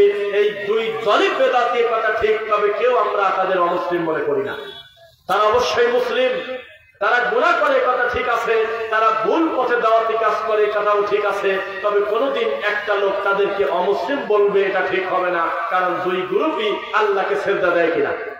2 গ্রুপই মুসলিম, কোনোদিন অস্বীকার করবো না। তাহলে মুসলমান হয়ে মুসলমানকে হত্যা করে আর এক হুজুর এসে ঘোষণা দিচ্ছে 4টা শাহাদত বরণ করছে। বেটা শাহাদত ছিল ডাইরেক্ট আল্লাহর দ্বীন প্রতিষ্ঠার জন্য, কোরআনের জন্য, হাদিসের জন্য, রাসূলের ইজ্জতের জন্য অমুসলিমদের বিরুদ্ধে সশস্ত্র জিহাদ করে জীবনটা কাফেরের হাতে দিয়ে দিলে তাকে বলা হয় শহীদ। তাও বর্তমানে কারণ নাম শহীদ বলে ডাকা ঠিক না, কারণ এটা ওহীর ব্যাপার, আল্লাহ জানবে। আমরা সুধারণা রেখে তার বলবো রাহিমাহুল্লাহ। কি বলবো? রাহিমাহুল্লাহ, মানে আল্লাহর রহমতের উপরে তাকে ছেড়ে দিলাম। তিনি ভালো জানে শহীদটা কি মানুষকে দেখানোর জন্য হয়েছে নাকি আল্লাহর ভয়ে হয়েছে, এ খবর এখন আমরা জানি না। আর 2 গ্রুপ মারামারি করে মরে গেল, আমরা বলতেছি 4টা শহীদ হয়েছে। শহীদ তোমার বাবের ঠিকানা নাকি? এত সহজ না। এই দেশে যত পীর আছে, কোন পীর বলে না যে আমি আল্লাহ, কোন মুরিদ বলে না যে আমি পীরকে আল্লাহ মনে করি। এই খবর আমরা জানি, জানেন না মনে হয়? কোন পীর বলছে যে আমি আল্লাহ দেওয়ানবাগি ছাড়া। এক দেওয়ানবাগি কোরআনগার বলছিল যে ফাতেমা আমার বউ। আবার বলতেছে যে আমাকে দেখতেছো বাবের রহমতে বসে আছে, আমি দেওয়ানবাগি, মূলত আমি বাইরের কেউ না, আরো সে একই লোক বসে আছে। এই শয়তান ছাড়া কাছাকাছি সময়ে কোন পীর নিজেকে আল্লাহ দাবি করছে। আরেকটা লোক দাবি করছিল ওজানির পীর, যেখান থেকে চরমনাই বের হয়েছে, তার নাম ওজানি। এই ওজানির পীর জিকির করতেছিল রানিং জিকির। এই জিকিরের ভিতরে গজল নাকি যেন বলতেছে, আর একজন বলতেছে সে তার মুরিদ, খোদা উপরে থাকবে কেন, এখানেই তো খোদা আছে, মানে ওনাকে বলতেছে খোদা। আল্লাহর কসম এখনো কান ধরে তওবা করে নাই, পিঠের চামড়া তুলে দেওয়ার দরকার ছিল, ছেলেটাকে কিছু বলে নাই। উনি তৃপ্তি লাভ করছে। একটা লোক প্রতিবাদ করছিল, এই পাগল ছাগল না, পাগল পাগল কে রে, মানুষকে খোদা বললো। এই কথা বলার কারণে এই পীর ওই লোকটার উপরে বরং রেগে গিয়ে বলতেছে, এই মুরব্বী বসেন, আপনি বোঝেন না, এসকো বোঝেন না, মারেফত বোঝেন না, বয়স তো ভালোই হয়েছে, বসেন। এই ওই ইবলিস ছাড়া আর কেউ নিজেকে আল্লাহ দাবি করছে কাছাকাছি সময় কোন পীর আমার তা জানা নাই, আপনারা বলতে পারেন। তারপরেও পীর মুরিদি হলো শিরকের নীতি। কারণ মুরিদ একটা বড় আশা নিয়ে পীরের কাছে যায়, নইলে গ্রামের ইমাম সাহেবের কাছে গিয়ে 30 বছর যে রুকু করে, রুকুটা এখনো ভালো হয় না, শিখতে পারত কিনা? কথাই বলে না। 20 বছর সালাত আদায় করে, সূরা ফাতিহার অর্থ জানে না, নিজের ইমামের সাথে 5 মিনিট সময় দেয় না, চলে গেছে রশিদ দরবারে, চলে গেছে মুনার দরবারে, চলে গেছে বিভিন্ন ঠাকুরের দরবারে গিয়ে পড়ে আছে। এটাই প্রমাণ করে প্রত্যেকটা পীর নিজেকে আল্লাহর আসলে বসিয়ে রেখেছে, আর প্রত্যেকটা মুরিদ গরু ছাগল বলদরা নিজেকে মনে করে পীরের বান্দা। কি চাচ্ছেন আপনি? যা দরকার আল্লাহর কাছে বলবেন, বলেন ইনশাআল্লাহ। আপনার একটা প্রমাণ দেই, কেউ কেউ আবার ইদানিং বলে আমরা যে হক্কানি পীর তার দলিল আমাদের দরবারে মানুষ বেশি আসে। শুনে রাখো, মাত্র কয়েক বছর আগে এই যে রাজবাড়ি ঝিনাইদাতে একটা বোতল বাবা বাড়াইছিল, নাকি মনে আছে? বোতল বাবা এই দিনাজপুর থেকে, পাবনা থেকে, রাজশাহী থেকে প্যাকেট প্যাকেট বস্তা বস্তা বোতল শ্বশুরের কাছে দিয়ে দিয়েছে, মুরব্বীদের কাছে গাড়ি ভাড়া দিয়ে দিয়েছে। পেটে ব্যথা, ছেলে কথা শোনে না, বউ চলে গেছে, বিধবা, প্রতিবন্ধী বাচ্চা, ছেলে হয় না, মেয়ে হয় না, বিভিন্ন কথা কাগজে লিখে বোতল দিয়েছে। আমি যদি মিথ্যা বলি আমার উপরে আল্লাহর গজব পড়ুক, এর থেকে কথা হতে পারে? আমরা ছোটবেলায় দেখেছি এই রাজবাড়ি ঝিনাইদার ওইদিকে সম্ভবত একটা বোতল বাবা বের হয়েছিল, তার কাছে লোকজন গিয়ে বোতলের পানি পড়াইছিল। তার মানে জাতি কত বড় ল্যাংটা, আপনি আবার দেখেন। আমাদের এলাকায় কোন মানুষের যদি পা ভেঙে যায়, হাত পা মুচকে যায়, হোন্ডা অ্যাক্সিডেন্ট করে পা ভেঙে গেল, এখনো কিছু মানুষের বিশ্বাস আছে পাবনা পুষ্পপাড়া একটা জায়গা, ওই জায়গায় গেলে একটা লোক গাছ লাগায়, গাছ দেয়। কি দেয়? আপনার কাছে কি গাছ আছে? গাছ দেয়। কত বড় শয়তান, যেখানে কোটি কোটি টাকা খরচ করে বড় বড় এমবিবিএস ডাক্তার পরীক্ষা নিরীক্ষা ছাড়া তদন্তের বাইরে হার সংক্রান্ত কোনো অসুখ চিকিৎসা দেয় না। এত কিছু থাকার পরেও, কোটি কোটি ল্যাব থাকার পরেও, এত সুন্দর টেস্ট করার পরেও 20 বছর আগের রোগ ধরা পড়ে যায়, আর 15 দিন আগে হাত ভাঙছে, আর এই গরু মনে করলো অমুক মহিলার কাছে গেলে গাছ লাগালে ভালো হয়। এ জাতি জাহেলিয়াতের কল্যাণ হবে কবে বলে? তাও তো একটা কথা, বাম পা ভেঙে গেছে, গাছ দিয়েছে ডান পায়ে, বাম হাত ভেঙে গেছে, গাছ দিয়েছে ডান হাতে। এই জাতি কিয়ামতের আলামত খোঁজে কি কামে? ও নিজেই টাকা ঘটাচ্ছে, ও নিজেই তো কিয়ামতের আলামত। আল্লাহর দিনকে বিকৃত করে, ঠাট্টা করে, তাওহীদ মানে না, শিরিক করে, সুন্নাহ মানে না, বিদআত করে। এর থেকে বড় পাপ কি হতে পারে? আপনারা বলেন, আমি শুনি। আরো বলবো নাকি সামাজিক জাহেলিয়াত? কথা বলে কি সাইডে? আপনারা কেউ কথা বলবেন না, নিজ দায়িত্বে বসে পড়বেন ইনশাআল্লাহ। যে কথা বলতেছিলাম, এই জমিনে আমরা এমনও দেখেছি মাটি বাবা সেখানে 3 নিঃশ্বাসে শনিবারের দিন আসরের পরে মাটি খাচ্ছে, আর প্রতিবন্ধী বাচ্চাকে মাটির উপরে, কাঁদার উপরে গড়ায় দিচ্ছে। এই সমস্ত দৃশ্য আমরা 2 চোখ দিয়ে দেখেছি। এই দেশে এর থেকে ভালো ইসলাম আর কি আশা করতে পারেন, যেখানে মানুষ এত বড় বড় শিরকে লিপ্ত। এখন যদি এই লোকদেরকে দাঁড়াতে বলে, আপনি একটু দাঁড়ান, প্রায় 40-50% লোক পাবো তার প্যান্টটা এখনো আছে টাকনোর নিচে। বলেন মিথ্যা বললাম? এখনো রানিং প্যান্টটা টাকনোর নিচে, অথচ বিচারের মাঠে আল্লাহ তার দিকে তাকাবে না, এটাকে কোনো পাপই মনে করে না। এখন যদি আমি বলি যে দাঁড়ান, অন্তত 70 ভাগের উপরে তাদের মুখে দাড়ির মতো গুরুত্বপূর্ণ ওয়াজিব ফরজ এখনো নাই। আপনি নাকি কিয়ামত বোঝেন না? এখন যদি বলি এশারের সালাত পড়েন নাই, তারা হাত তোলেন, কয়টা হাত উঠবে আমাদের খুব জানা আছে। হাতে গোনা কয়েকটা হাত উঠবে, আর বাকি হাতগুলো প্যারালাইজ হয়ে থাকবে। এই তো আপনার ইবাদত, এই তো আপনার ধর্ম। আপনার থেকে বড় কিয়ামতের আলামত আর কি হতে পারে? আপনি সালাত আদায় করেন না, আপনি এসেছেন বক্তব্য শুনতে, তার মানে নিজের মাকে চেয়ার থেকে টানিয়ে তুলে খালা শাশুড়িকে বসতে দেওয়ার মতো। কাকে কি বুঝাচ্ছেন আপনি? সাবধান। আপনি মাঝে মধ্যে বলেন আমরা বিতর্কিত বক্তব্য দেই, আপনি তো তর্কিতই বোঝেন না, তার বিতর্কিত বুঝবেন কিভাবে? আপনি এখনো আল্লাহকে চেনেন না, আপনি এখনো ধর্মকে বিকৃত করে চলেন। এই সমাজে কি পরিমাণ শিরক চলে আপনাকে দেখাই। আপনার কি মনে পড়ে আপনার স্ত্রীর যখন বাচ্চা হয়েছিল তখন আপনার মা বালিশের কাছে গরুর হাড় আর লোহা লাকড়ি রাখছিল, মনে আছে নাকি? রাখছিল, আসি ঘরে রাখছিল। আপনার কি মনে আছে আপনি গরুর ঘরে, ছাগলের ঘরে একটা মূর্তি রাখছিলেন, তার নাম হলো মনসা দেবী?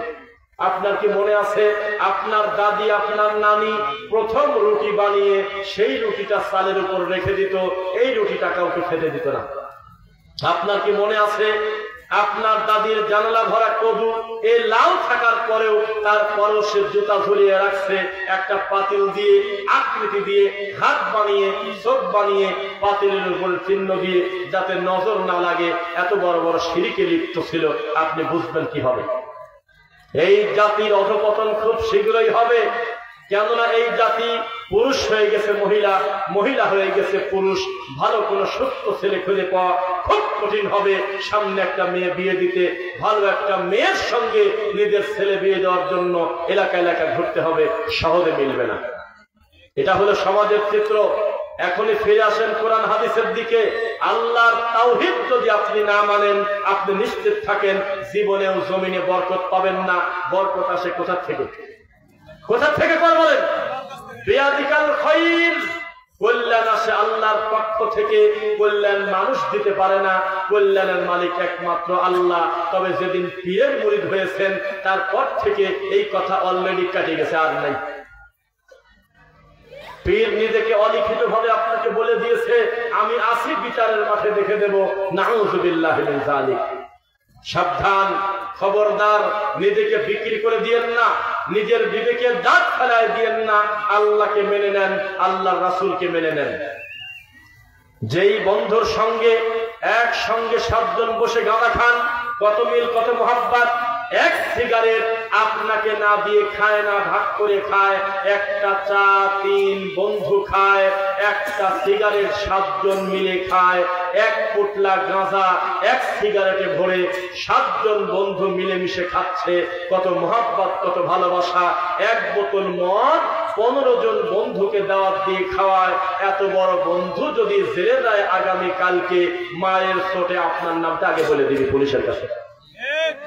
মনে রাখবেন, এখনই যদি আপনার মৃত্যু হয়, আপনি হারে হারে বুঝবেন কবরে, হারে হারে বুঝবেন বিচারের মাঠে আপনার হুজুর কত বড় ক্ষতি করেছে ধর্মের নামে।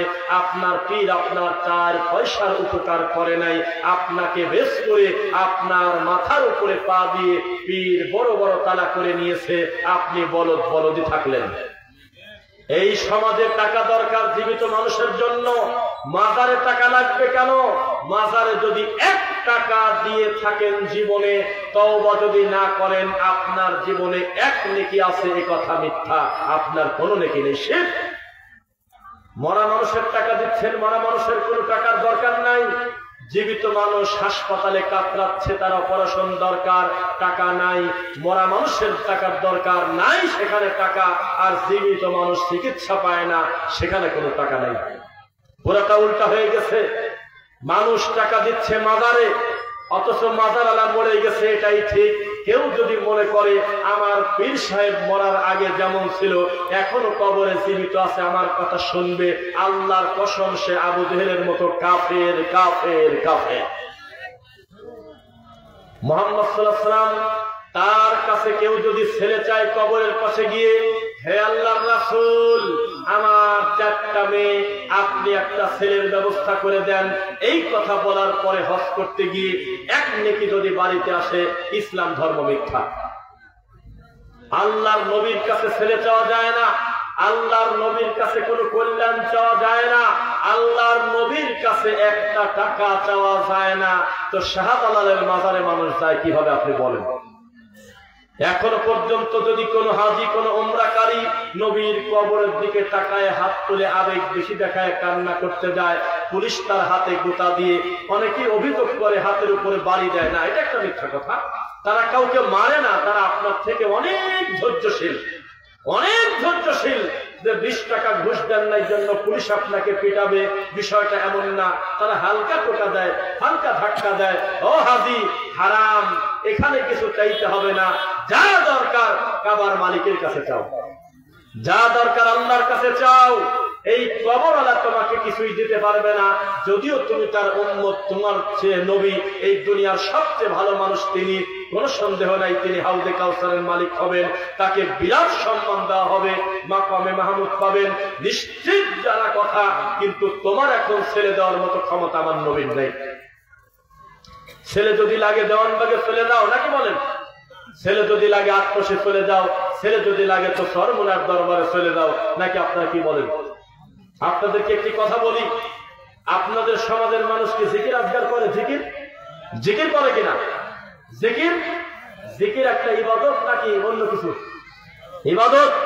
এই জিকিরটা আমি সাক্ষী দেব না যাতে বিপদে না পড়ি, আমি বাইরের মানুষ, আপনারা সাক্ষী দিবেন যাতে আমার কোনো ঝামেলা না হয়। বলেন তো আমাদের সমাজে এমন জিকির আছে কিনা যে একজন জিকির করে বাকি লোকজন লাভ দেয়? আপনারা বলেন কোথায় কোথায় লাভ দেয়? আরে তা বলি নাই, লাভ দি কোথায় কোথায় ওঠে? স্টেজে উঠে মাইক দিয়ে দৌড় দিচ্ছে, কামড় দিচ্ছে, তারপর পীরকে শুনে খায়, টুপি নিয়ে দৌড় মারে, এর কাপড় ছিঁড়ে ফেলে, চেয়ার ফেলে উল্টে পড়ে, আবার বাঁশে উঠে লাভ দেয়। দেখেছেন নাকি? আমরা জিজ্ঞাসা করলাম ফরিদপুর ভাঙা একটা জায়গার নাম আছে ভাঙা, সেই ভাঙা পর্যন্ত আমরা কমলাপুর থেকে ট্রেনে যাচ্ছি। একজনকে বললাম যে আপনি কি জুবাইর গ্রুপ না সাত গ্রুপ? কাকা উনি টোপলা নিয়ে যাচ্ছে আর কি, মুরব্বী মানুষ। আল্লাহর কসম করে বললেন আচ্ছা জি। তো তখন উনি বলতেছে না আমি তবলিগ টবলিগ করি না, আমি হলে সরমুনার মুরিদ। এই কথা যদি মিথ্যা হয় আমার প্রতি আল্লাহ লানত করবে, থেকে আর কথা সাক্ষী চাইন না। এই কথা বলছিল।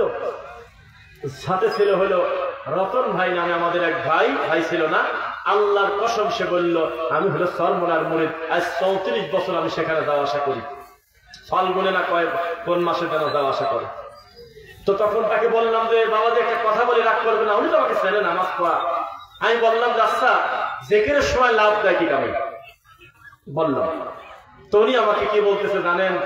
চোখ মেরে দিক তাকান যাচ্ছে না, চোখ লাল হয়ে গেছে লোকটার, রেগে গিয়ে বলতেছে খালি কি লাভ দেয়? দেখেন কোন টাইমে লাভ দেয় তা তো দেখলেন না। এই কোন টাইমে লাভ দেয়?